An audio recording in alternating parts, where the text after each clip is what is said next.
So in the last class we looked into the Birkhoff's ergodic theorem, which can be seen as a generalization of the law of large numbers for ergodic sequences. Today we're going to talk about another theorem of the same style called the Subadditive ergodic theorem.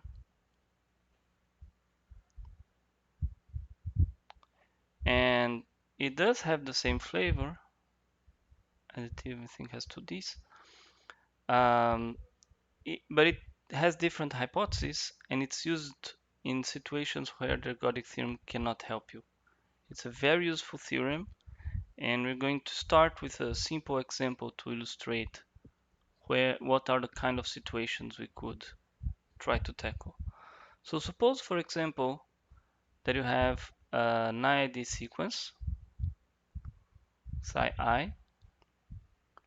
I bigger or equal to 0. These are IID, random variables, on Z. So they are integer valued, and we take Sn to be the sum for I equals 0 to n minus 1 of psi I. So this is, we can understand this as a random walk. And suppose that this random walk, is walking here, jumping up and down. It doesn't have to be nearest neighbors, doesn't have to jump +1 or -1, it could jump very far actually. But the variable that we're actually interested in is the range of S0 all the way up to Sn. So how many sites does it visit? So the cardinality of the range, it's the number of sites it visits until time Sn. So you see here, for example, this site is equal to this site, though this is not counted twice. Here this would be the number of sites. 1, 2, 3, 4, 5, 6, 7, 8. And do we expect this random variable that we can call Rn? Do we expect Rn to satisfy a law of large numbers? So this is definitely not given by a sum of IID random variables. There is a lot of memory going on here. You depending on what you already visited, it can definitely influence what you're going to visit later. And we also don't expect this to be an ergodic sequence. So we're not going to use Birkhoff's theorem here either. What we're going to use is the subadditive ergodic theorem. I'm going to state it precisely and then come back to this example to show how it can be applied and also give another example of application. So theorem.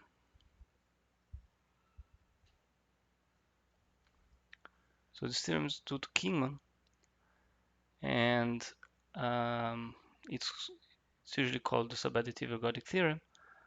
And it starts not with a sequence like this, a sequence of random variables as we are used in the usual level of large numbers and in the ergodic theorem. It starts actually with a family XMN. So we have here m larger or equal to 0 and n larger than n larger than m. These are a family of random variables satisfying a collection of hypotheses. So first, we expect the subadditive hypothesis to hold. So 0 x0n. So let me just give an intuition for this. You can think of x as the mass between m and n. So the mass between 0 and n should be smaller than the mass from 0 to m plus the mass from m to n. This is the subadditive hypothesis. Then the second hypothesis is some sort of stationarity. So for every k, we look at another sequence, not the original sequence, but another sequence,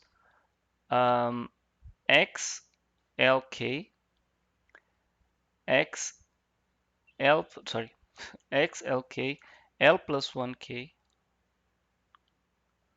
This, as we vary l,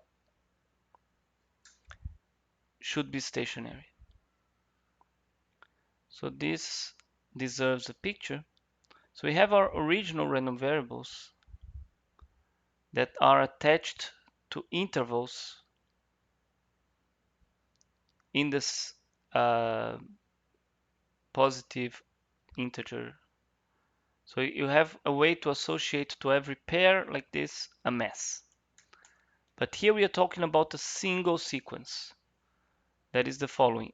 You fix a jump size k, let's say for example k equals 3 or 2, and then you look at this mass, this mass, this mass, and so on. Now these are just numbers.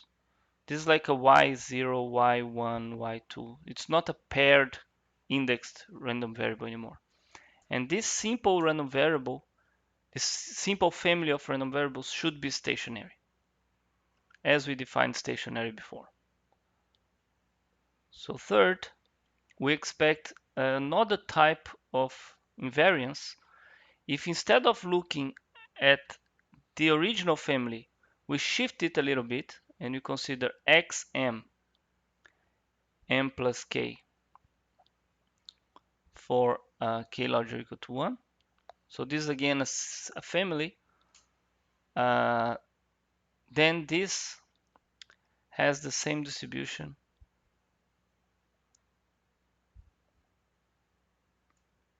for every k, sorry, for every m. So let us look again into our picture. We have here our integer lattice.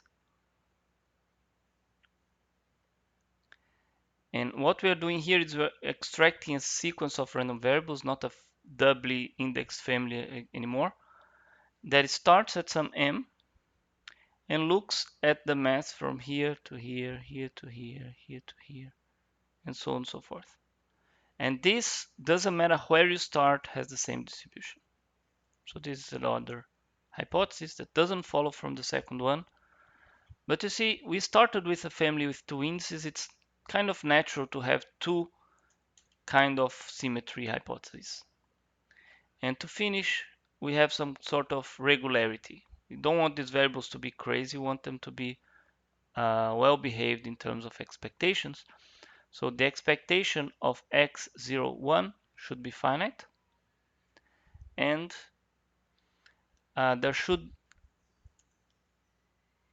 exist a gamma that is not minus infinity, sorry, gamma 0, such that the expectation of x0n should be larger or equal than gamma 0n for every n. So somehow the expectation of the mass from 0 to n should not be going to minus infinity superlinearly. So for example, if the variables are positive, this is done. This is trivial. Okay, so this is the theorem. Oh, sorry, these are the hypotheses. Then what we get? We get three results. So first, the limit as n goes to infinity of the expectation of x0n over n is equal to the infimum of the same expectations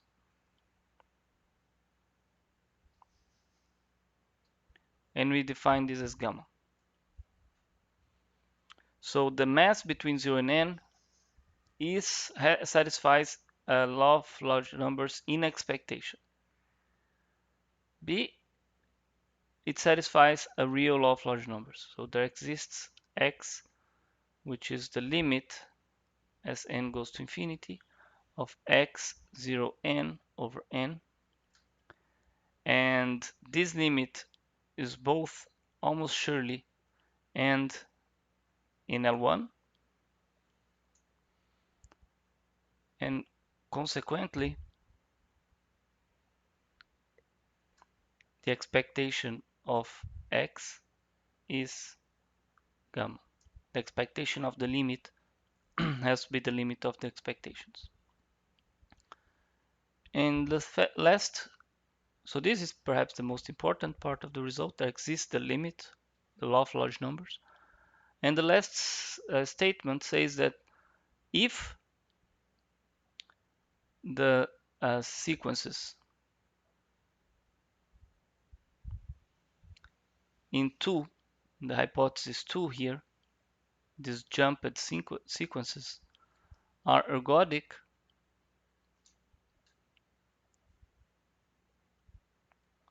then x, the limit, is going to be equal to gamma almost surely. So not only the limit exists, but the limit is a number, as we usually expect in law of large numbers. But for this we need ergodicity. So this is the subadditive ergodic theorem, and let's apply it now to our example. So we had a random walk, and what we're going to define now are these variables x, m, n. They're going to be defined simply as the number of points that we can find between time m and time m plus n. So you see that here there is some little mistake being done, right? Because, for example, we started our random walk and we covered something, like we covered this area here, up to time m. But when you look at xmn, we forget what we already covered. And if this is the random walk, this is going to be the size that we count for xmn. Xmn is going to be the points that we visit here between time m and n. Okay, so this is the mass between m and n in that analogy. Let's verify the hypothesis. The number of points we visit between 0 and n is smaller than the sum, because there could be repetition. There could be points that we visit here and here, and they're going to be counted twice. But this is definitely not larger than this, because all points counted here are either counted here or counted here or both. This stationarity follows from the definition that is an invariant definition and the fact that this is stationary. So we are good to go there. This having the same distribution is also simple. This is bounded by 1, and so it has finite expectation, and this is positive, so it has expectation that doesn't go to minus infinity superlinear. So that means we get the law of large numbers we were looking for. This expectation is going to converge. There will be the almost sure L1 limit of the number of points visited until time n divided by n. For those of you who are curious, it's a good exercise to show that for the simple random walk, meaning psi has distribution delta minus 1 plus delta 1 over 2, gamma equals 0. So we have actually, on average, less than linearly many points visited. It's not true for any distribution of psi. And moreover, we could even start with a ergodic sequence psi, and we still get the same result, the existence of the large numbers. So this is, for example, consider also psi I to be to have expectation of psi 1 bigger than 0, and show that psi is different from 0. So there are all these things we can prove. And to finish, before going to the proof of the ergodic theorem, which is going to be a bit tough, I'm going to give a second example, which is more complicated, because I have to introduce more notation and be more sloppy. But it's a very beautiful example, so I think it's worth it. So imagine that we have this graph here, okay? So this graph is composed of vertices and bounds and bonds. So the vertices are just Z2 and the bonds are pairs X, Y. So these two are on Z2 such that the distance between X and Y is 1. So this is what we call nearest neighbor edges. So for X here and Y here, if their distance is exactly 1, which is the case in this picture here, we have a bond between them, an edge. So this is a graph, and we're going to associate to every vertex in the graph, to every edge in the graph, we're going to associate an IID random variable, and these random variables have distribution given by delta of 1 plus delta of 2 over 2. So every edge, we're going to mark it as weight 1 or weight 2 with probability 1/2. And this, we get this beautiful picture here of painted edges. So we're going to define the distance, a new metric on Z2. So a metric we define as a function from Z2 times Z2 to R plus. And this metric is going to be created using these random variables. How? The distance between a vertex X and Y is going to be the infimum of the weight of the edge, the weight of the first edge plus the weight of the second edge until the weight of the kth edge, where these edges, they connect X and Y. So if in this picture here we have X here and Y here, we're going to take a path that connects X and Y. So this is a possible path. So how do we say that this connects X and Y? So here, by the way, I should use unordered pairs because these edges are not ordered. So this is written as X belongs to E0. So we start with an edge that touches X.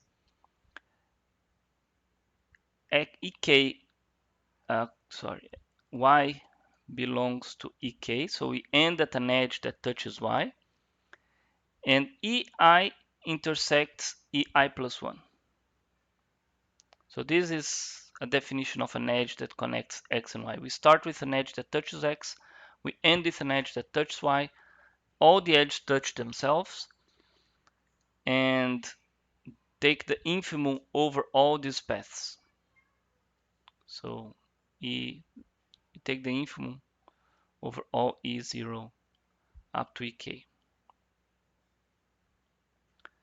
So this is the definition of our metric. Actually, could be 0 if X and Y are the same.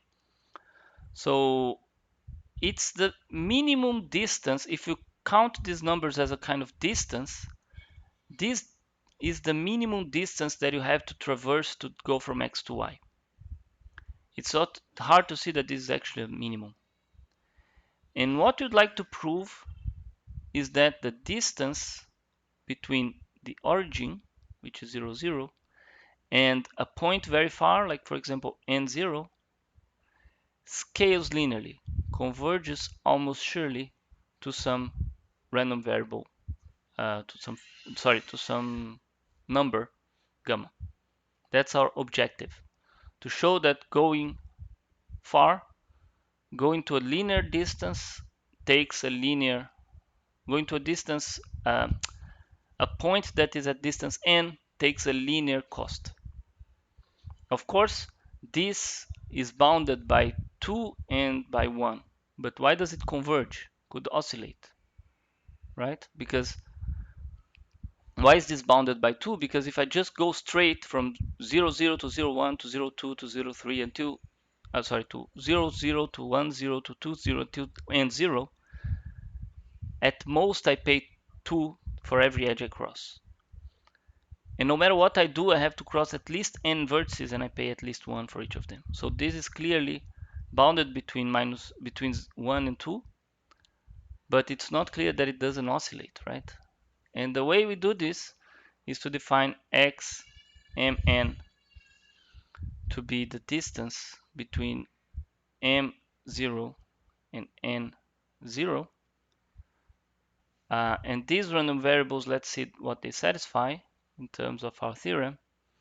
So they are subadditive because the distance from 0 to n is more or equal than the distance from 0 to m than m to n by the triangle inequality. These two invariances, 2 and 3, they follow trivially from the invariances that we have in the definition of distance and in the distribution of size. You have to verify, but they are not hard. This distance from 0 to 1 is bounded by 2, so its expectation is finite. And the variables are positive, so this is not a problem. So we do get the limit that we wanted. So this is our second example. It's not a simple example, but it's also not crazy. It's something that is studied a lot. This has a name. It's called first passage percolation. I'm not going to enter into details of this model, but it's a beautiful model that has many, many interesting open questions. But now we turn to the proof of the theorem, the subadditive ergodic theorem. So first step, we are going to prove that the expectations satisfy a kind of law of large numbers. Okay, so we're going to prove A. For this, we start claiming that x0n, in even the expectation with the absolute value, is not growing superlinearly. So there exists a constant such that this doesn't grow faster than Cn. So how do we prove this?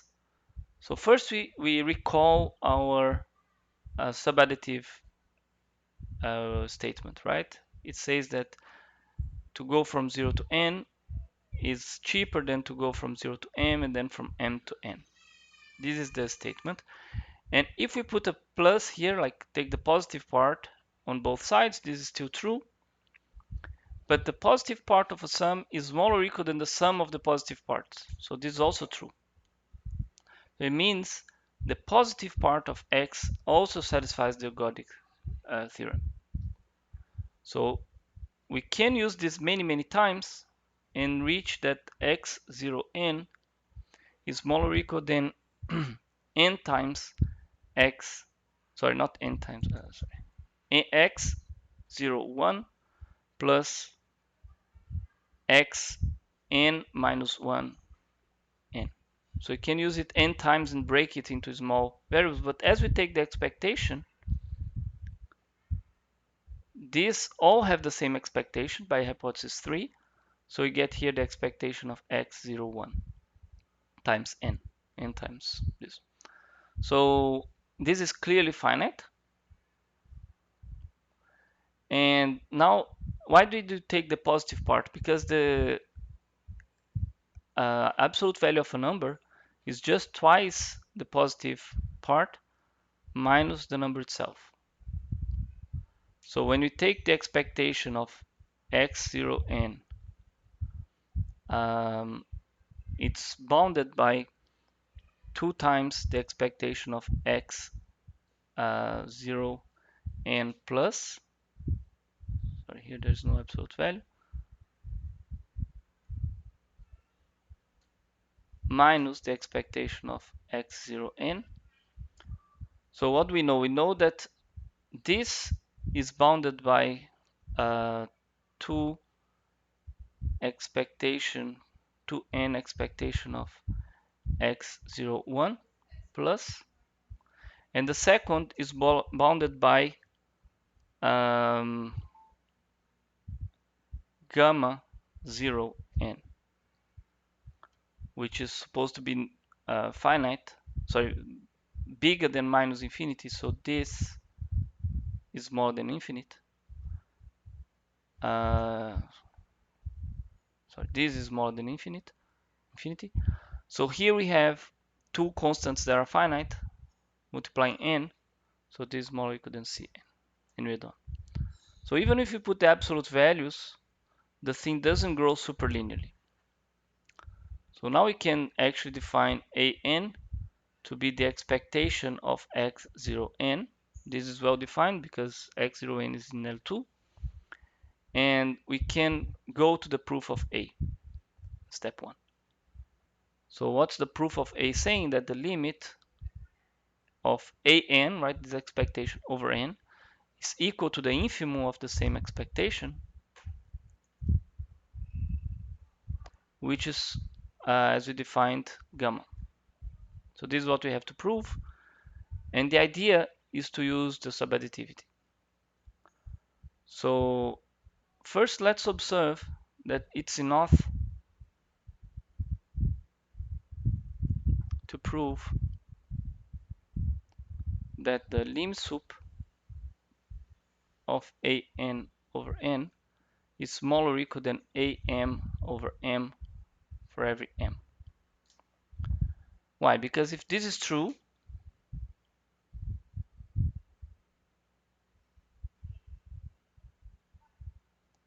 the lim sup is going to be smaller or equal than the infimum.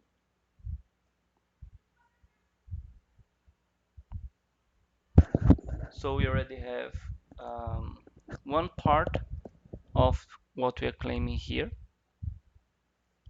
We have the inequality from the lim sup.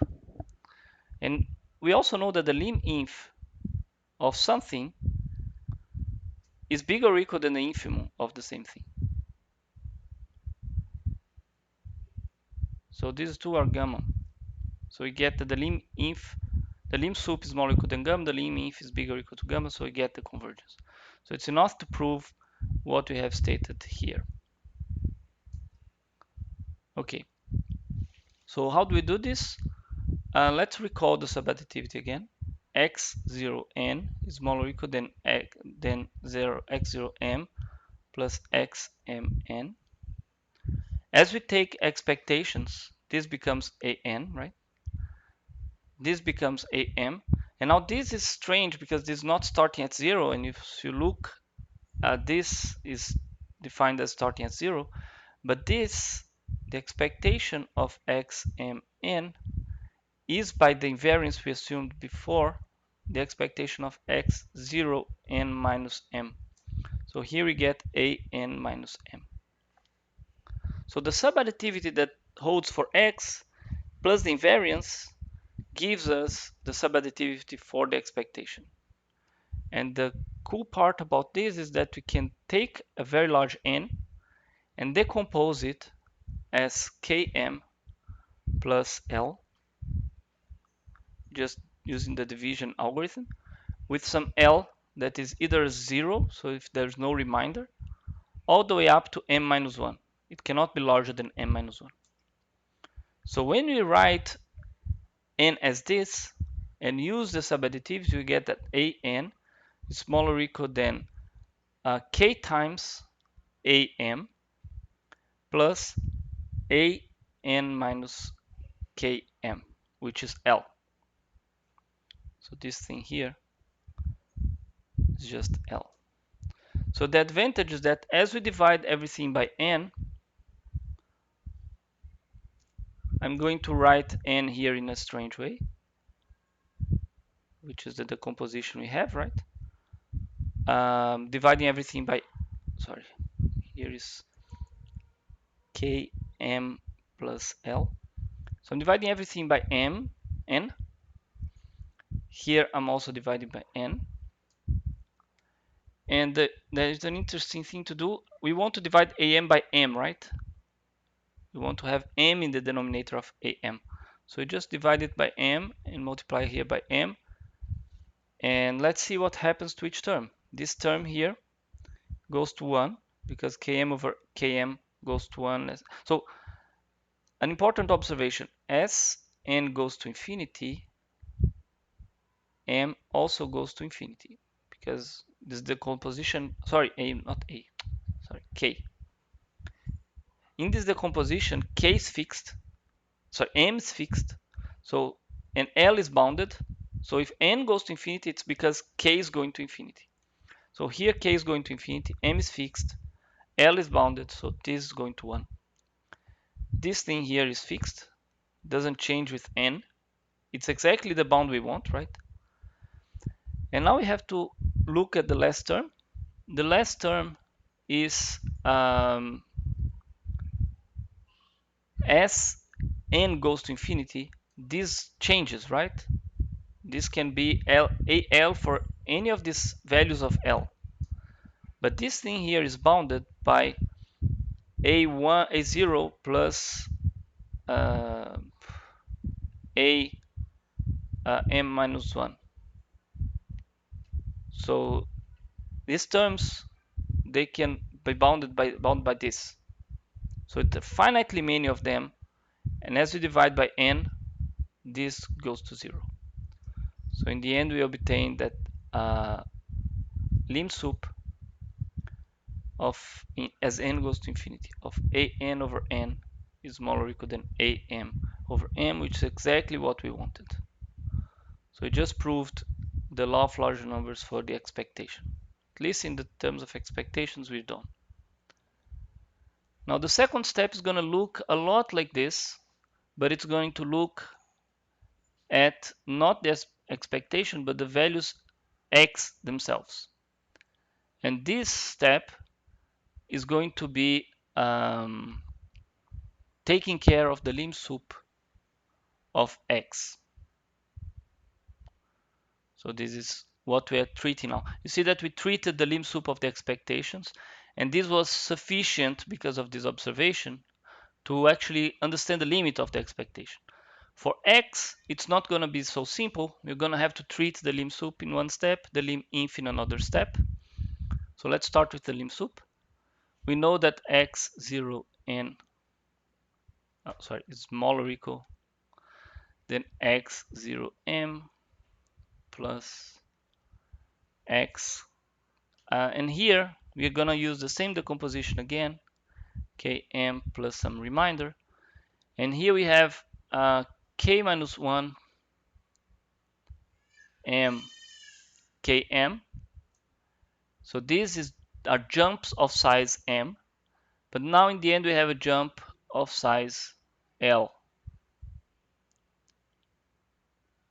So these all have size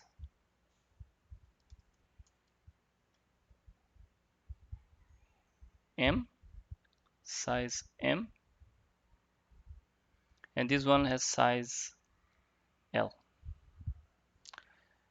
And let's divide everything by n and see what we get. x0n divided by n is bounded by, and here again we are dividing by n, that we write as km plus l. And here we had this.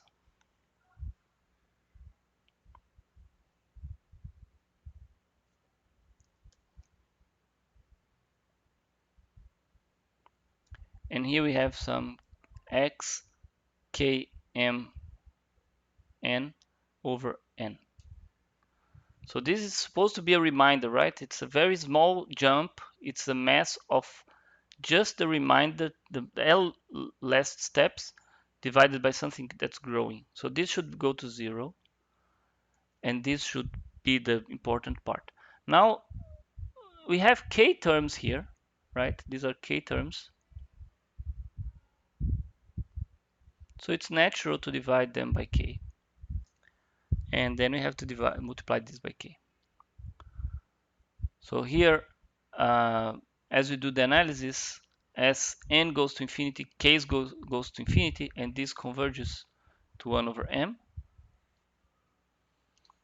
Now, the second term, we know very little about it. We know that the sequence here is stationary because of 2. So Birkhoff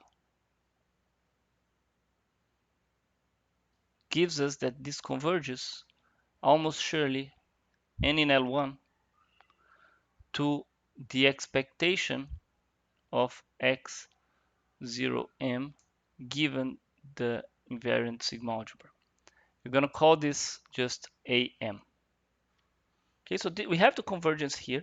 Now we have to treat this case and show that it doesn't pose as a problem. The reminder should not matter. So how do we do this? We're going to prove that it is smaller than epsilon by using that is smaller than epsilon for almost every, except for finitely many values of n using Borel-Cantelli. So to use Borel-Cantelli, you have to sum over k the probability that this reminder here, x, km, and I'm going to write n as km plus l, right? This, we want to see if it can be larger than epsilon. Even if you divide by n, can it be larger than epsilon? So we're going to put the n here and call it again km plus l. So if this is summable, this will not happen infinitely many times. Okay? So how can we show that this is summable? So by the invariance that we have from the hypothesis 3, this is equal to the sum of the probability that x0 L is bigger than k epsilon. So we're forgetting the m here, the L. This is already what we want. And this is finite because this has finite expectations. So if something has finite expectation, this sum is finite.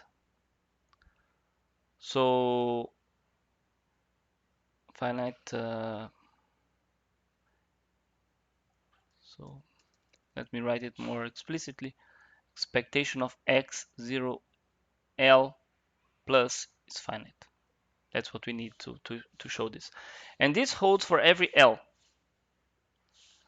So this will eventually be never happen for L equals 0. This will eventually not ever happen for L equals 1 until L equals k minus 1.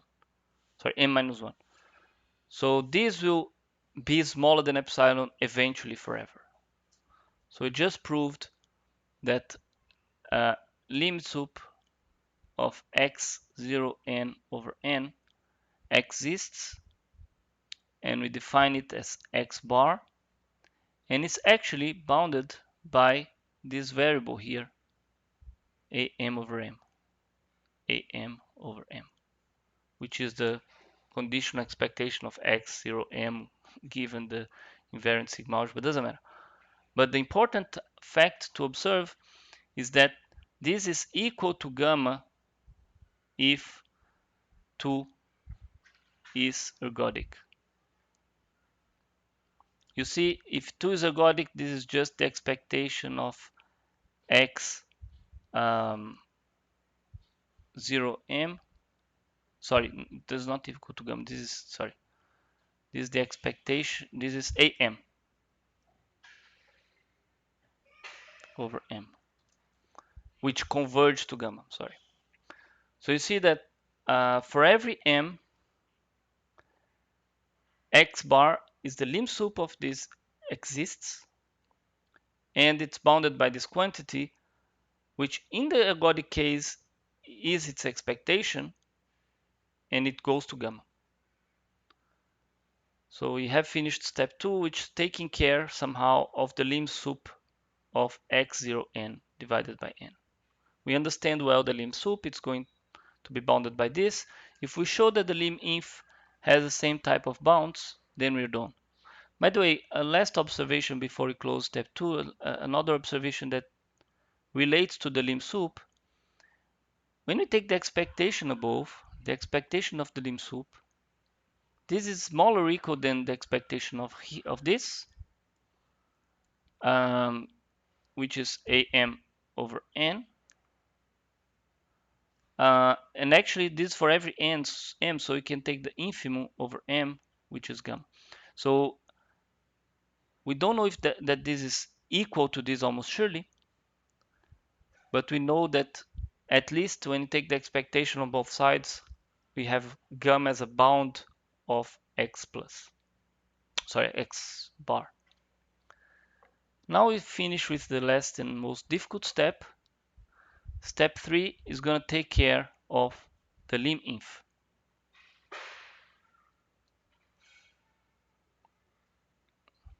So this is going to be a harder step, and I'm going to try to motivate, because there will be some definitions that are a bit strange, and I'm going to try to motivate them to see if everyone agrees.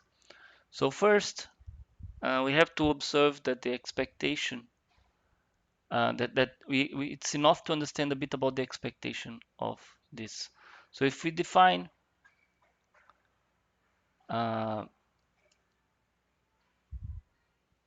x bar as the lim inf of x0n over n, this could be minus infinite, I don't know, but we can define this random variable. It's well defined, and we know that this is clearly smaller or equal than x bar. Okay, so two random variables, if the expectation of the lim inf is equal to the expectation of the lim sup, two random variables that are monotone like this, if their expectations are the same, then they are the same almost surely. So what we have to do is really understand the expectation of the lim inf and show that it's equal to gamma, right? We see that this is gamma. Actually, we only have to show that this is big or equal to gamma, and we're done. Okay, so in some sense, all we have to do is to show that the expectation of x bar is big or equal to gamma. This is our objective. So it's hard to bound the lim inf from below. We're going to try to do an inversion and try to define another random variable for which we're trying to bound the lim sup from above again, right? Because we don't have, how are we going to bound this if we don't have the superadditivity? Here we bounded the lim sup because we had the subadditivity. This was very useful. Here we have no similar lower bound in terms of a sum. So we cannot apply the same technique. What we're going to do instead is to define some other variable y mn that's going to be xmn minus something times the lim inf. Okay, what are we doing here? So we cannot just subtract this lim inf here like this, because we are going to completely break the hypothesis we have, right? The theorem has some hypothesis. You cannot take something like this and just subtract something and expect the hypothesis to hold. But you see, if we do this, let's imagine that we forget that we're trying to bound whatever now. Just imagine that we are applying the theorem, and this random variable here is n minus m times something. Then all the hypotheses are going to be valid. Let's look there. So it's linear, so it's definitely subadditive. It's stationary because it's z shifted something. It's stationary in this sense as well. And if the moments are good, the moments will stay good.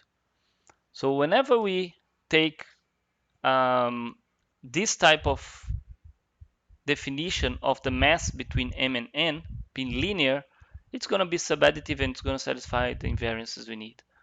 So this is a way to correct y that is going to help us like this. We can bound y from above by something, not zero, something. So this gives us a lower bound on the lim_inf. If we pass the lim_inf to the other side and make the subtractions, we are getting a lower bound on the lim_inf. That's exactly what we need here.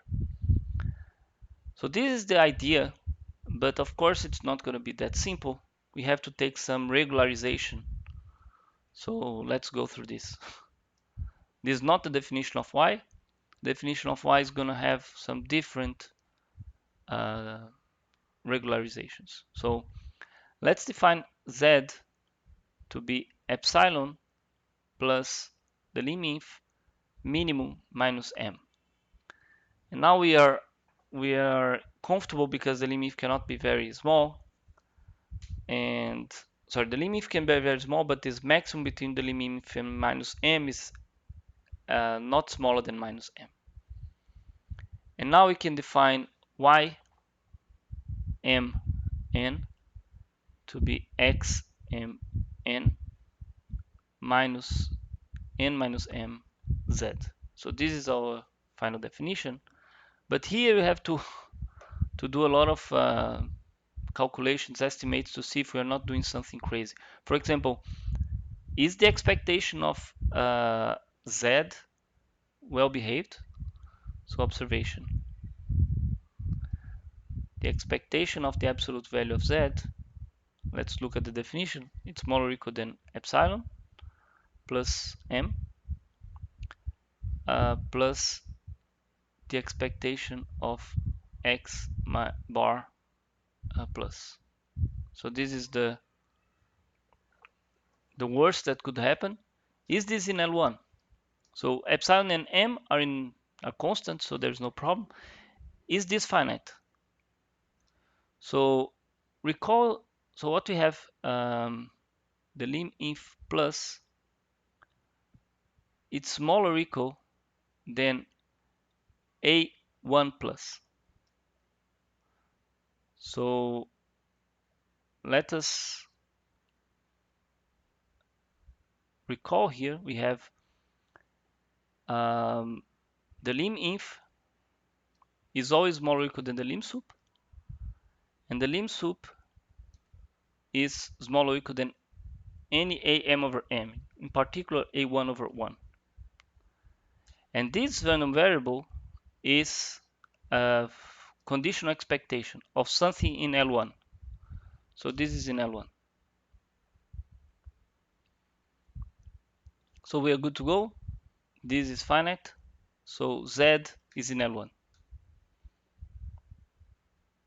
Good. So we are not subtracting something crazy here. Another observation which is going to be important. So we're going to take the lim_inf on both sides of this definition here. So if we define y bar underneath as the lim_inf of y0 n over n, then okay, we are gonna get the lim_inf here, so x bar minus, so here you get n over n z, and z is epsilon minus x bar minimum minus m. So this, sorry, what am I doing? Yeah, this is smaller than this. So when you subtract, you're gonna get something negative. So this is smaller or equal than minus epsilon. So why am I doing this? I'm just saying that y, this process here, y 0 n, if we think of it as a random walk or plot it as a random walk, it's something that goes down. Not law of large numbers, like not, I don't know if the limit is negative, but the lim inf is negative. So it's always going to cross this line that has slope epsilon down. So this process is going down, okay, with at least this slope here. So again, remember that we are trying to lower bound x bar, and for this we said, okay, we're gonna upper bound y by something. Y is gonna be smaller than something, so the x bar is gonna be bigger than something. But okay, we are not there yet. I'm just giving the hint that y, the process y is going down. Now, how we're gonna do this is a bit complicated. So first observation, we know that y goes down if we start at 0. Does this also go down? Y mn over n as n goes to infinity. So I'd like to say that this is smaller or equal than minus epsilon again, because we're just missing a few points here. And this is true as well. The reason is because, okay, so x bar is what? The lim inf of x0 n over n. And we could, for example, look at the shifted process. So x0m plus n, this is smaller than x0m plus xm m plus n divided by n. So this, just as subadditivity, implies that, so here we have, imagine that m is fixed and n is growing. So this is gonna be, let's call this, let's call x bar m the lim inf of x m m plus n over n, and this is bigger or equal than this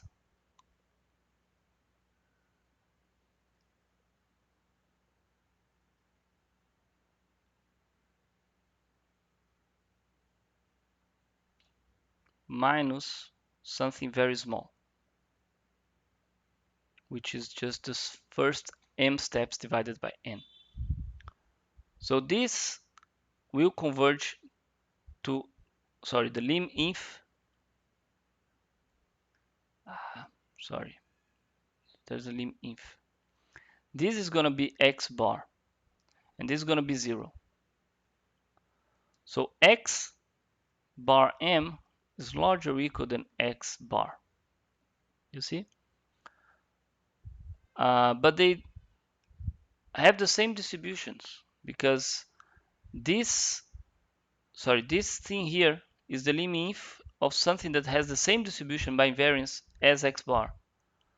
So they are equal almost surely. Something that is bigger or equal than the other thing, but they have the same distribution, they are the same. So x bar equals x bar m. It doesn't matter if we start at 0 and go until n. or we start at m and go until m plus n, we get the same lim inf. So it means that we can also do the same calculation we did here to show that so y bar m is smaller or equal than minus epsilon. So if you start from m here, we also get smaller than epsilon. So again, if we look at the y from 0, so on, so forth, we go to minus infinity. But also if you look at from n, so on, so forth, we get something that goes to minus infinity. At least in the lim inf sense. So it's going to hit minus infinity several times. It's what I said. It's an upper bound we're getting here that will help us lower bound the lim inf. Okay, now we have almost all the pieces together. What we would like to do is to take x, to take y, sorry, and say that it's okay. Since it's going down, we can have an upper bound here, so we have a lower bound on the lim inf.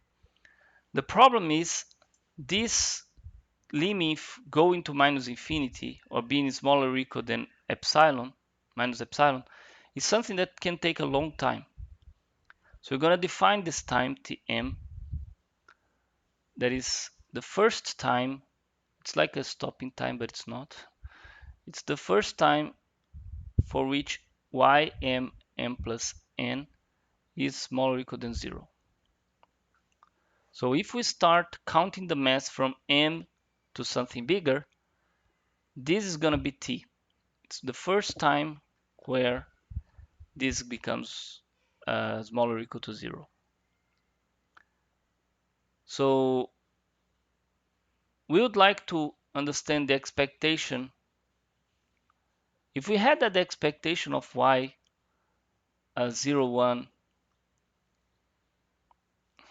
so in these excursions here until, time t, we are going down and we continue doing these excursions until again we go down and go down and go down. Then we are getting the upper bound on y that's a lower bound of the limit for us. The problem is, as I said, it can take a long time for t to occur. We know that this is finite almost surely because the limit of y starting at m is negative when divided by n. So lim inf of y m plus n divided by n is smaller than minus epsilon. So this is occurring in finite time, but it can take a long time. It's like the optional stopping theorem from martingales. We cannot just forget the fact that it takes a long time. But what if we truncate this time? We say, okay, this expectation on the event that t0 is bigger than n, this should not be very big. So y is going down. This is, for n large, should be happening. So we should get an expectation that is not big. How can we bound this expectation? And what can we do with this, right? We're just saying, take this step of y and truncate the stopping time, and we should not get something big here.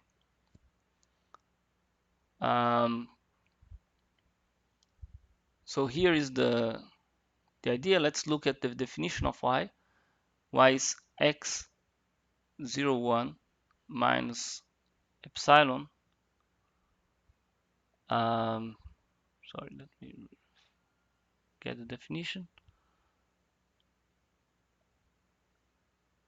The n minus m is 1, so it's really minus epsilon minus x bar minimum minus m. Okay, so this is our y, and we want to bound this expectation from above. So we know that the expectation of y um,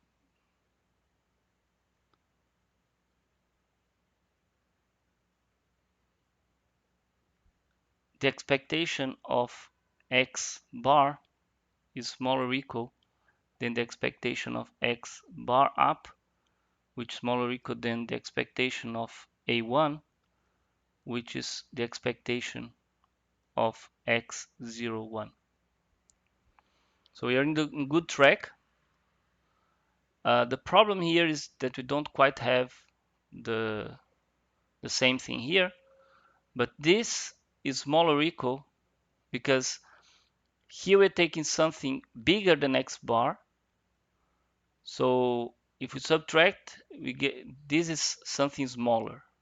So we can take the expectation on both sides and get this smaller or equal than minus epsilon.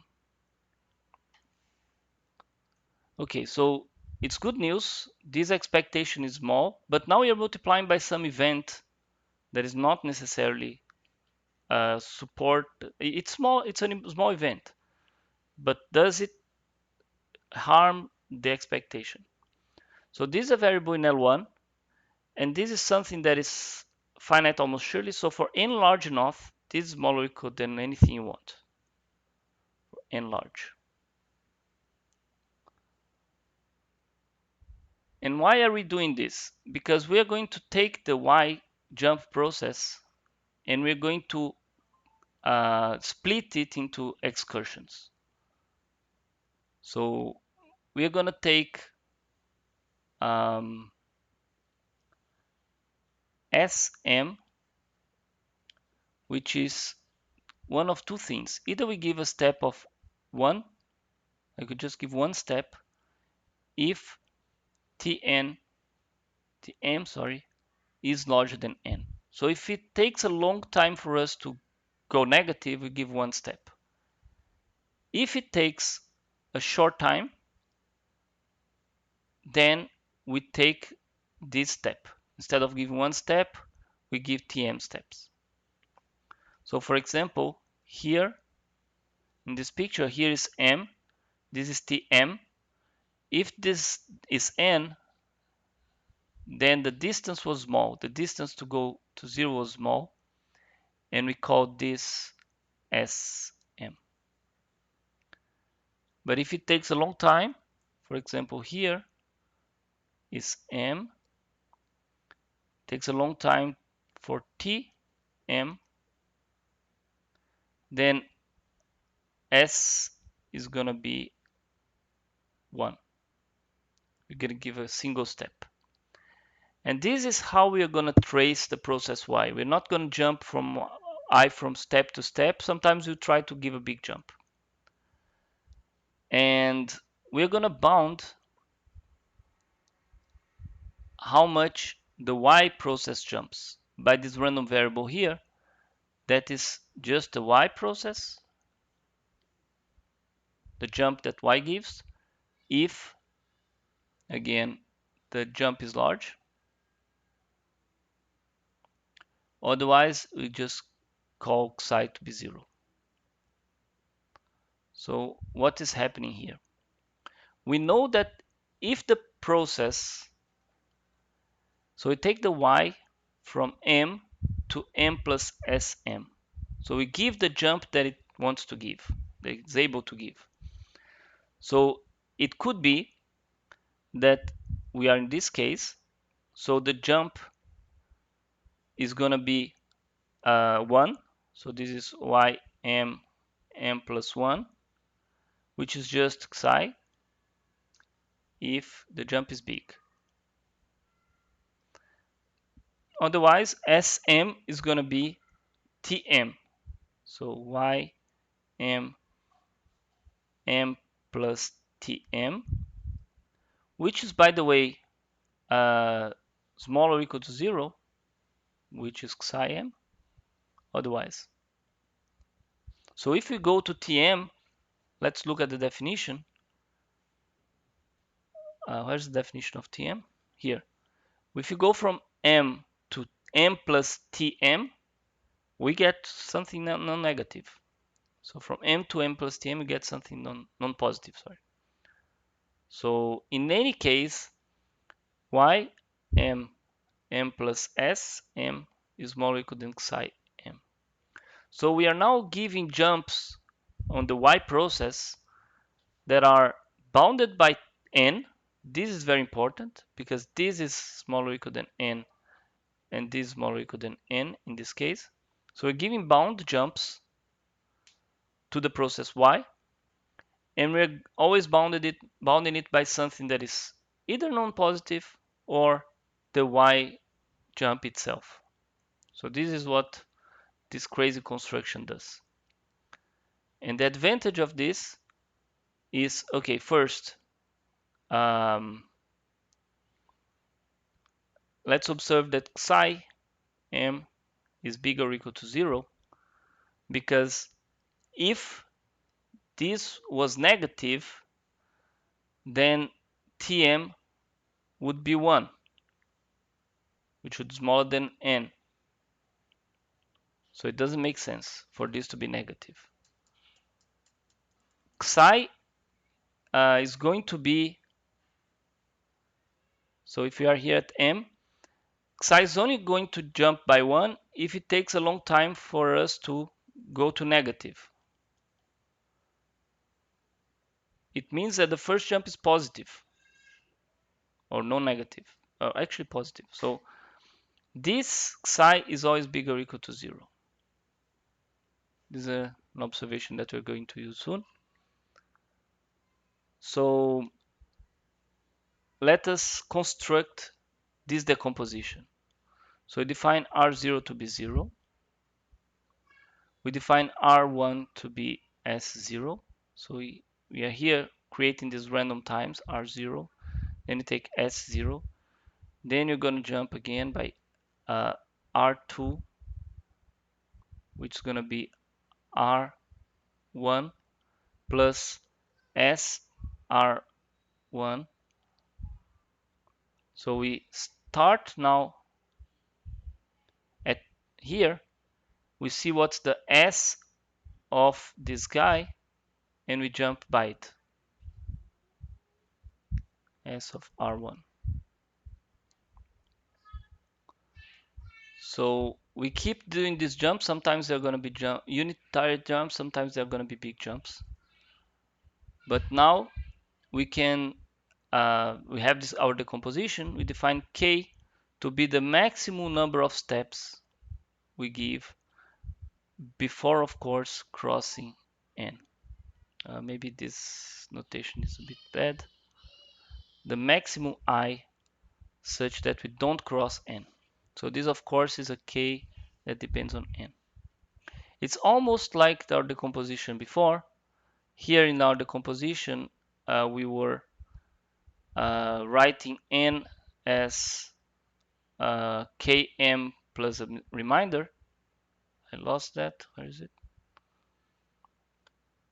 So we were writing this.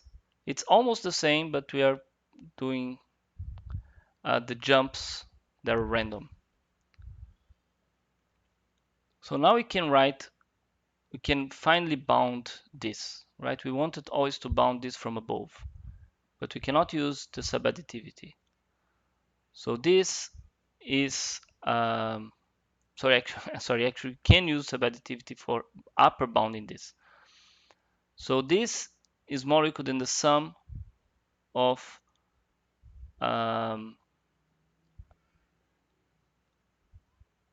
k is exactly this value, all the jumps we give, y r I plus 1. So it's the exactly what's happening in each of these intervals. And then in the end we have a reminder, r k until n. Right, so this is rk, and then there's an n, and then it jumps over n. So this is the last one before we get to n. This is somehow a reminder. Now we're gonna see how we can bound this. What we really wanted was to give steps of size 1. but we cannot.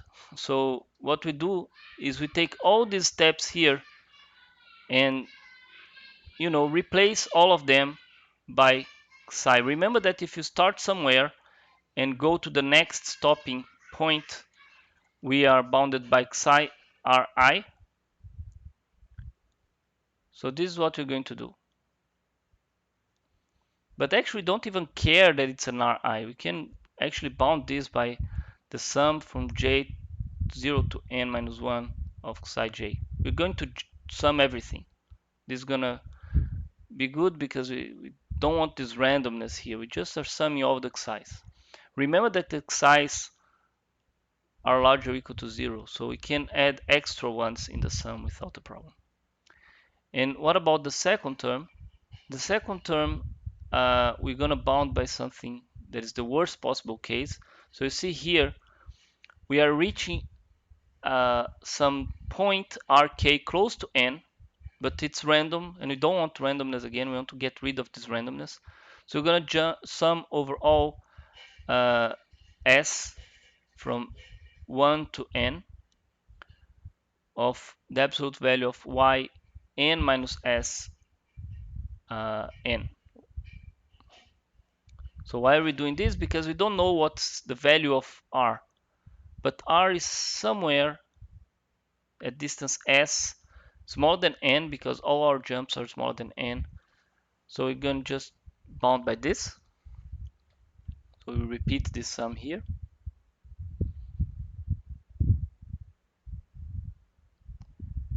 And here we are going to take the expectations on both sides and divide by n.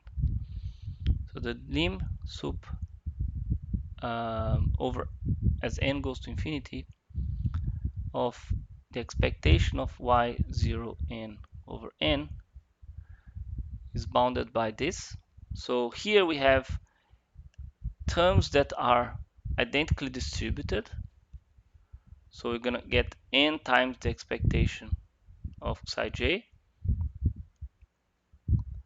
of psi 0, sorry, first one, all have the same distribution, divided by n, because we're dividing by n on both sides. And here we have, sorry, the lim sup. And here we have lim sup of the sum of k terms, expectation of y n minus s n over n. So these are n terms, not many. All of them have finite expectations, and we are dividing by n. So this, by the way, we can replace this by y0s by the invariance. So in the end, this term goes to 0 because it's just a sum of finitely many numbers divided by n. And these are the interesting numbers. Here we have exactly the expectation of psi 0, right? And what we know from the expectation of psi 0, so psi 0 is either 0 in this case, or y m plus 1. Expectation of y m plus 1 on the event that tm is larger than n. But remember, this has the same distribution by the invariance again of y01, indicator that t0 is bigger than n. And the cool thing is that we bounded this, right? We bounded this here. Where is it? God, this is getting long. Here we bound this by epsilon. So this is smaller than epsilon. So now, okay, it was a long journey, but we upper bounded the expectation of the y. And as I said, this gives us for free a lower bound on the expectation, or on the limit, the expectation of the limit of x. So let's see how this goes.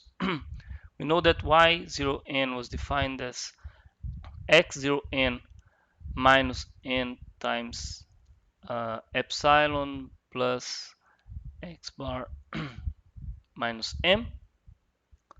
So in particular, x0n is equal to y0n plus n. Let's already divide by n, okay? So this divided by n plus epsilon plus x bar minus m. Sorry, maximum minus m. Okay, so you take the expectations on both sides.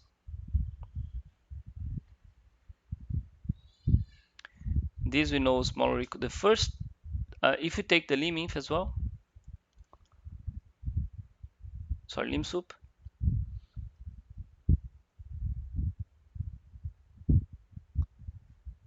this is smaller or equal than the lim-sup of this, which is epsilon plus this term has no lim-sup, it's just a constant.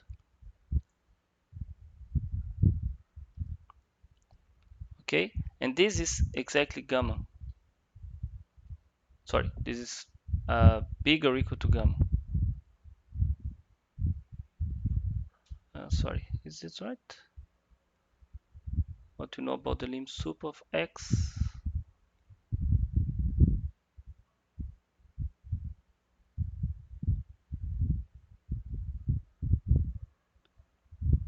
The expectation of x bar is smaller or equal to gamma, so it looks like the other way around.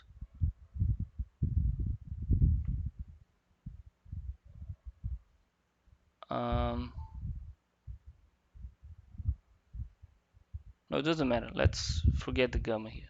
I don't use this. Okay, so here what we conclude from this, as I promised, we want a lower bound on this.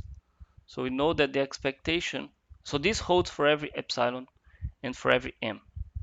So now we can just take epsilon to 0, take m to infinity, and we conclude that the expectation of x bar is bigger or equal than, so let's write this properly, the expectation of the lim-inf in n of x 0 n over n is bigger or equal than the lim-sup in n of the expectation of x0 n over n. And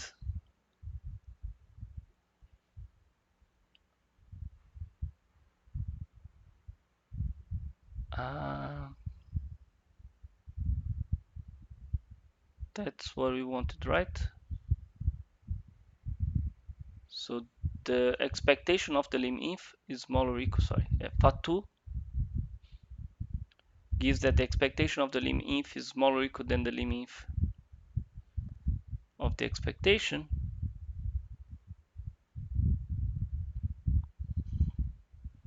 No, that's not what we need, sorry.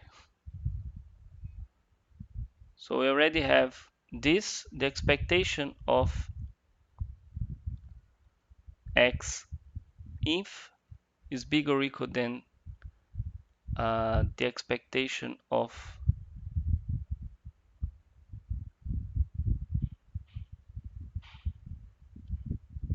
x sup. No? Let me think a little bit.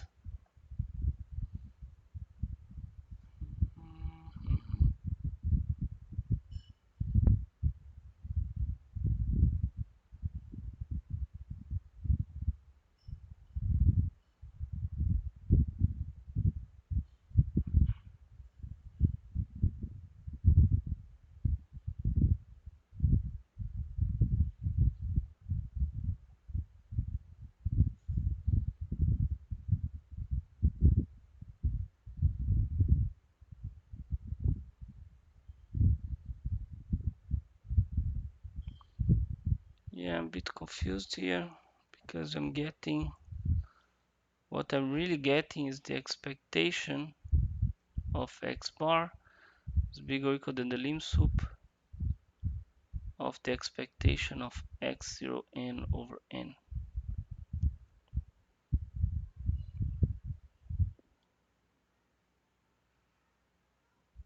This is not.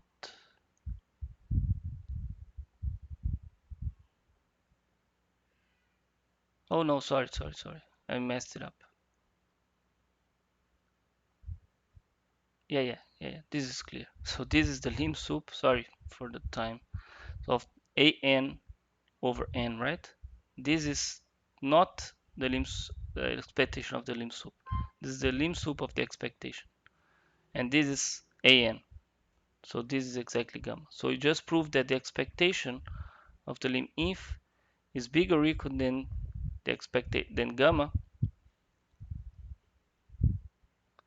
and we know that the expectation of x plus is bar is more equal than gamma, so it means that x bar equals x bar almost surely, so it means there exists an almost sure limit.